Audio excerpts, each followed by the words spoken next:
Bonjour, je suis Pablo Ral et bienvenue sur la chaîne YouTube de Global Skimo. Aujourd'hui, comme vous pouvez le voir, le jour est brumeux, mais aujourd'hui, je vais vous parler de comment prolonger la durée de vie de notre équipement de ski de randonnée. Dans le sens de comment ranger chaque chose à faire après l'entraînement pour que tout le matériel dure plus longtemps. Je ne vois plus rien maintenant.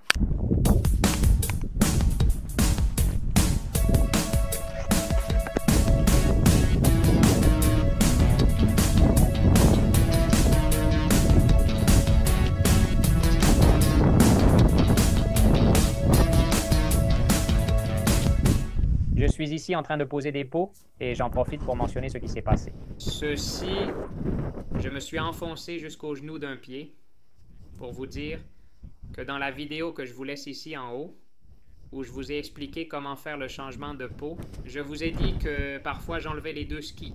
Mais dans des situations comme celle-ci, où il y a beaucoup de neige, il vaut mieux ne pas enlever les deux, car si je me suis trompé juste pour l'un, imaginez si j'enlevais aussi l'autre. Et maintenant, je peux faire force et me lever de ce pied. Autrement, je resterai coincé. Donc, quand il y a de la neige profonde, il est préférable d'enlever un ski, de mettre la peau, comme vous voyez que je le fais maintenant, de remettre ce ski. Et maintenant que je suis appuyé ici, je peux enlever ce ski. Et si vous sentez le poids ici, alors directement sans le soutien, si tu t'appuies sur ce pied, regarde jusqu'au genou, alors tu te soutiens bien sur ce pied. Et voilà.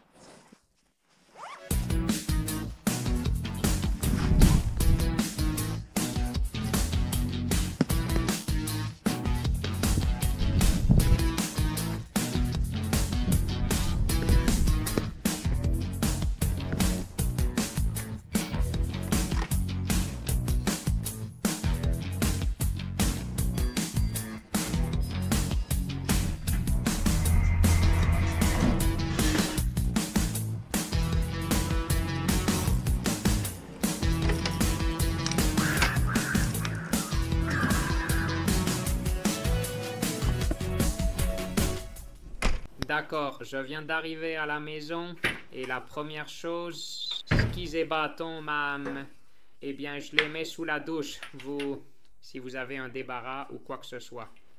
Ne rangez pas les skis avec les attaches, c'est juste arrivé, il faut les enlever. Parce que sinon, les champs peuvent rouiller car ils étaient encore mouillés. Alors on les retire des attaches et ils restent séparés. Qu'elles puissent bien égoutter toute l'eau et détail important, la fixation, on ne la range pas comme ça, mais fermée. On appuie et ça se ferme à cause des ressorts. Comme ça, pas de tension, autrement, le ressort est tendu et se détend. Donc, toujours le fixer de cette manière. Et c'est tout. Donc, il est important de toujours fermer la fixation pour prolonger sa durée de vie. Et les skis, je vous ai déjà dit, séparés, qu'ils s'égouttent dans la douche. Les bâtons sont durs comme du bois. Pas besoin de les traiter. La seule chose est de ne pas tomber dessus et de ne pas les casser. Donc, voilà. Prochaine chose, les bottes. Je cherche un radiateur et ce que je fais, c'est enlever les chaussons. Je peux placer les chaussons plus près du radiateur et éloigner un peu la boute à cause du carbone pour ne pas trop chauffer. Et il est important que la botte soit accrochée. Assurez-vous de laisser les crochets fermés, pas trop serrés, mais fermés. Et celle qui a le BOA, moi je laisse le BOA fermé. La même chose, sans serrer à fond, mais fermé pour que la botte ne perde pas sa forme. Et dans ce cas, les cordes, ce que je fais, c'est la laisser fermer sans bloquer la tige.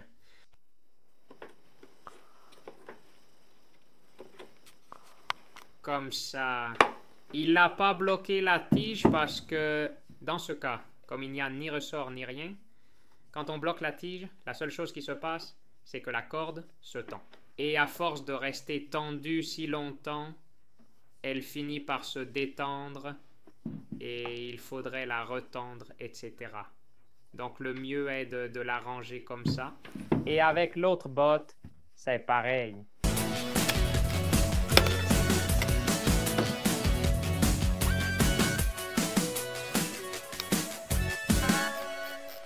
Et maintenant que nous nous sommes occupés des bottes et des skis, la prochaine étape est... Dans le sac à dos, ce qui nous préoccupe le plus, ce sont les pots. J'ai utilisé 2 pots, donc ce que je fais, c'est ouvert en entier, comme la collette est mouillée, et aussi de l'autre côté, sur un étendoir, ce que j'utilise, c'est la porte de l'armoire. Je la colle avec la colle comme ça, et je les laisse sécher suspendues entre 30 minutes et 1 heure, selon la quantité d'eau qu'elles contiennent. Mais on ne peut pas non plus les laisser comme ça toute la journée, parce que la colle finirait par sécher et se gâter, donc la clé est celle-ci.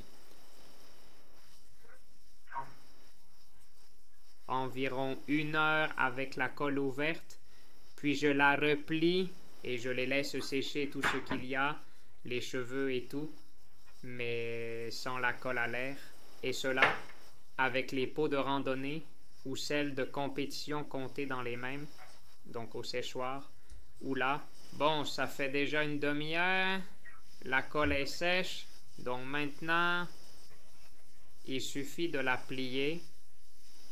Si vous avez des pots de randonnée qui ont généralement une colle plus délicate, vous pouvez les ranger avec le plastique et je les remets au même endroit pour qu'elles finissent de sécher. Et puis après, je la remets dans le sac à dos pour ne pas l'oublier pour le lendemain. Il est important que les pots... Ne la rangez pas dans un endroit très chaud, car sinon la colle va s'agglomérer et former des grumeaux. Et aussi, comment mettre les pots sur les skis à la maison. Ce n'est pas très recommandé, car que vous le vouliez ou non, à la maison, il fait environ 20 degrés ou quelque chose comme ça. Donc la colle est un peu plus molle. Alors, si on le met à la maison, la peau peut transférer un peu de colle à la semelle. Et ça ne nous intéresse pas. Donc ce que je fais, c'est toujours mettre les pots juste quand je suis dans la neige, juste avant de commencer. Je vous recommande de faire cela pour que la colle dure plus longtemps. Je fais toujours ça après chaque entraînement et la peau dure jusqu'à ce qu'elle perde tous ses poils. Mais à cause de la colle, je n'ai pas besoin d'arrêter d'utiliser aucune pièce. Eh bien, maintenant, allons aux toilettes. Les skis doivent être secs maintenant. Voyons, lumière. Et effectivement, les skis sont déjà secs, donc il suffit de mettre le attache, de les assembler 2 par 2. Et les garder pour le lendemain, pas besoin d'en faire plus. Je vous raconterai, je ferai une vidéo sur la réparation du matériel, le fartage, les quarts, tout ça. C'est hors sujet, mais dans la vidéo d'aujourd'hui, je ne veux pas entrer dans tous ces détails. Et pour finir, les bottes. Tout ce que j'ai fait, c'est les mettre une fois qu'elles étaient sèches. Et voilà les sangles, les crochets et tout serait pareil. Alors, laissez-moi un like si vous avez aimé cette vidéo, si elle vous a été utile. N'oubliez pas de vous abonner à la chaîne pour ne manquer aucune des prochaines vidéos. Et à bientôt. Au revoir.